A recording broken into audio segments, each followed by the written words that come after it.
Olá, boa tarde, alunos do 7º ano, tudo bem com vocês? Nós vamos para mais uma aula de matemática, onde nós vamos inicialmente fazer a correção da nossa atividade do dia 18.3, não é isso? A primeira questão dizia, o que são números naturais? E qual a letra do nosso alfabeto que representa o conjunto dos números naturais? Então, os números naturais são números que representam uma contagem, e é representado pela letra N. Segunda questão, o que os números naturais representam no nosso dia a dia? E qual é o menor número natural? Então, os números naturais, eles representam uma contagem, eles podem estabelecer ordem, código e fazer medida. O menor dele é o zero. E o maior, a gente não sabemos porque é um conjunto infinito, tá, gente? O que são números inteiros? São todos os números positivos, né?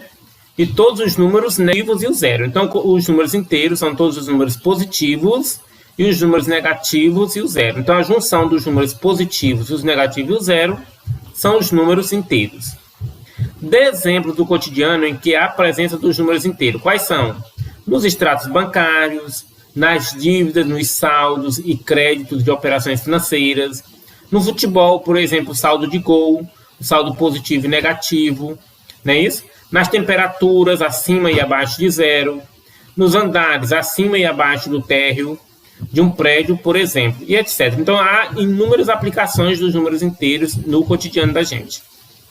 A quinta questão dizia o seguinte, no seu ponto de vista, o conjunto dos números naturais inteiros são infinitos, sim ou não? Sim, ambos são infinitos. Ou seja, quando eles apresentam aqui, ó, conjunto dos números naturais que tem essa reticência aqui, é porque nós não conhecemos o maior número natural. Então, por isso é um conjunto infinito. Então, todos os números do conjunto dos números naturais são positivos. Já os números inteiros são infinitos tanto no início como no final, que são todos os números negativos e os números positivos, tá? Então, esse é a nossa aula corrigindo que a atividade do dia 18, que muitas pessoas nos entregaram de forma correta, tá? Agora nós vamos para o nosso livro, para a aula da questão da página, para a aula da página 12. Então, a página 12, ele diz o seguinte, explorando a ideia de número positivo e de um número negativo. Acompanhe alguns exemplos de situações do cotidiano a quais usamos números positivos e números negativos e o zero. Por exemplo, nas temperaturas, a unidade padrão de medida de uma temperatura utilizada no Brasil é graus Celsius, não é isso? A medida de temperatura em que ocorre a passagem da água do estado líquido para o sólido em determinadas condições correspondem a 0 graus Celsius, ou seja, a água no estado líquido para o estado sólido, em determinadas condições, essa passagem dessa água do estado líquido para o sólido, essas condições só acontecem quando está em 0 graus Celsius. As medidas de temperaturas maiores que zero, nós vamos chamar sempre de medidas positivas. Por exemplo, mais 3 graus, mais 1,5 grau, mais 12 graus e mais 32 graus Celsius. Também podemos dizer que elas são mais quentes, ou seja, quentes do que o zero. Toda temperatura positiva é uma temperatura quente, mais do que o 0 graus Celsius. As unidades de temperatura menos que 0 graus Celsius são chamadas de temperaturas negativas. Por exemplo, menos 4 graus Celsius, como eu falei na aula anterior, em regiões do Brasil, às vezes chega a ser menos graus Celsius, menos 1 grau Celsius, menos 5 graus Celsius, menos 10,8 graus Celsius. Também nós podemos dizer que essas temperaturas negativas são temperaturas frias com relação a 0 graus Celsius, tá? Observe que os números negativos aparecem sempre com sinal de menos ao lado. Os números positivos aparecem sempre com sinal de mais ou sem sinal. Se tiver o sinal de mais, é positivo. Se não tiver sinal nenhum, também é positivo, tá, gente? O número zero não é um número nem positivo nem negativo. Por quê? Porque ele é um número neutro, não é isso? Ele é um número a qual nós temos como referência. Que abaixo de zero são os números negativos, acima de zero são os números positivos. Então, nós temos aqui um termômetro, ó, medida de temperatura de ebulição da água ao nível do mar, ou seja, a temperatura ferve a 100 graus Celsius. Medida de temperatura normal do corpo humano, 36 graus Celsius, está medindo aqui. E medida de temperatura de solidificação da água ao nível do mar é quanto? Ó, 0 graus Celsius. A partir de 0 graus Celsius, a água já começa a congelar. Observe que as temperaturas acima de zero estão todas positivas, abaixo de zero são as medidas negativas, tá? Então, até abril de 2018, a maior medida de temperatura registrada no Brasil foi de 44,7 graus Celsius em Bom Jesus do Piauí. E em 21 de novembro de 2005, já é a menor medida de temperatura que foi registrada, menos 11,1 graus Celsius em Xanxerê, Santa Catarina. Então, o que é que acontece? Em 20 de julho de 1953, né? Que aconteceu isso aí, entendeu? Então, observe o seguinte, a maior temperatura registrada no Brasil foi dia 21 de novembro de 2005, aonde? Em Bom Jesus do Piauí. Então, que medida foi essa? 44,7 graus Celsius.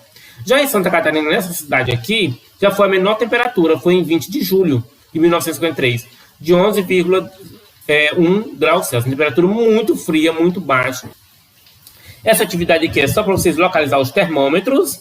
Por exemplo, aqui no primeiro termômetro está medindo 28 graus Celsius positivo. No segundo termômetro está medindo menos 4 graus Celsius negativo. No terceiro está medindo menos 9 graus Celsius negativo. E no quarto está medindo mais 1 grau Celsius positivo. Ou seja, lembrando, as temperaturas acima de zero são positivas, as temperaturas abaixo de zero são negativas. Essa aqui é uma atividade que eu não passei para vocês, que eu tenho uma outra atividade para passar para vocês.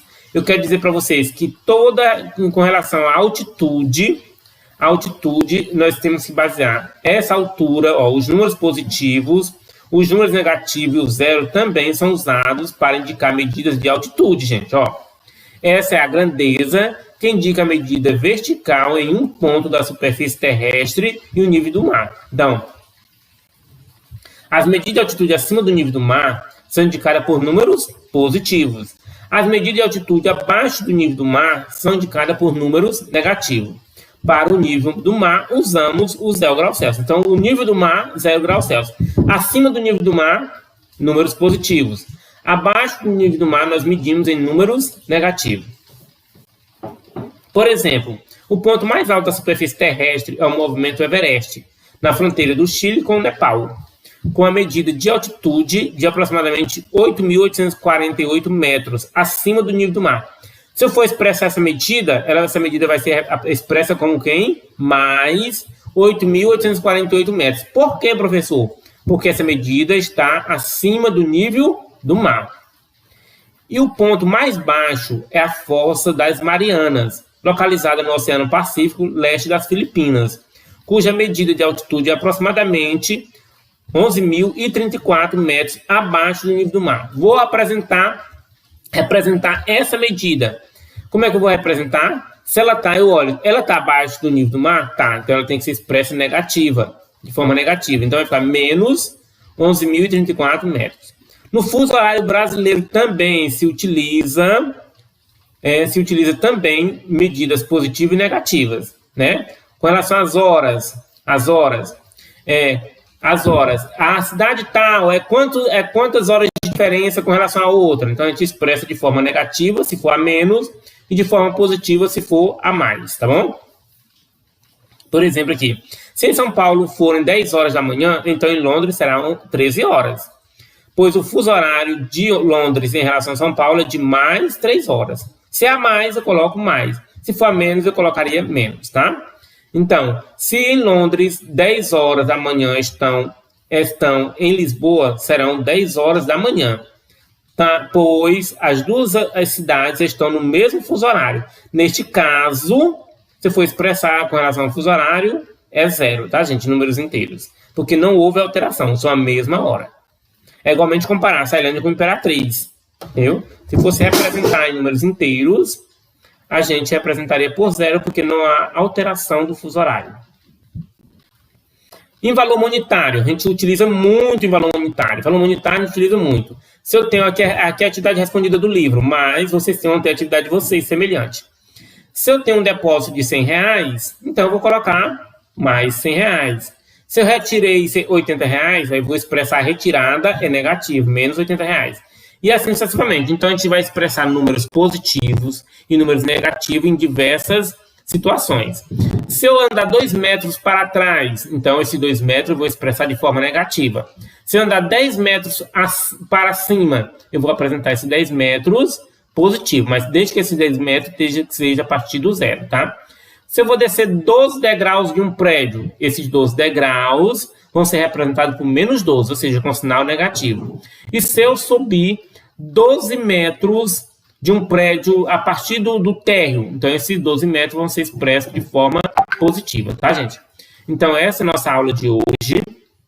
Eu vou direcionar a atividade para vocês no grupo mais tarde, entendeu? Em seguida, eu vou estar direcionando para vocês. Possivelmente, depois da aula que a gente vai ter, que eu vou ter com os nono ano, vou estar direcionando todas as atividades de uma vez só para todas as turmas, e eu vou estar orientando ao mesmo tempo. Lembrando que nossa aula de hoje ela vai falar sempre a questão do sinal, onde eu devo usar o sinal positivo, onde eu devo usar o sinal negativo. Fazendo uma reprise da nossa aula, onde é que eu devo usar o sinal positivo? Toda vez que acima de zero, ou seja, valores positivos. 10 graus acima de zero, eu expresso com sinal mais 10. 10 graus abaixo de zero, vou expressar sinal menos 10, tá? Depositei R$50, então vou expressar mais R$50. Depositei, estou devendo R$50 para um aluno, então vou expressar menos R$50. Ou seja, tudo que eu sempre levo esse exemplo, tudo que é positivo vai na situação problema em matemática, a gente coloca um sinal positivo. Tudo que se refere a algo de desvantagem, a gente expressa com sinal negativo. Isso é uma dica que pode servir futuramente. Mas nós lembrando que os números positivos e os números negativos existem sim na nossa vida, são bem presentes, e esses números positivos e números negativos, quando estão juntos, nós estamos estudando o conjunto dos números inteiros, tá?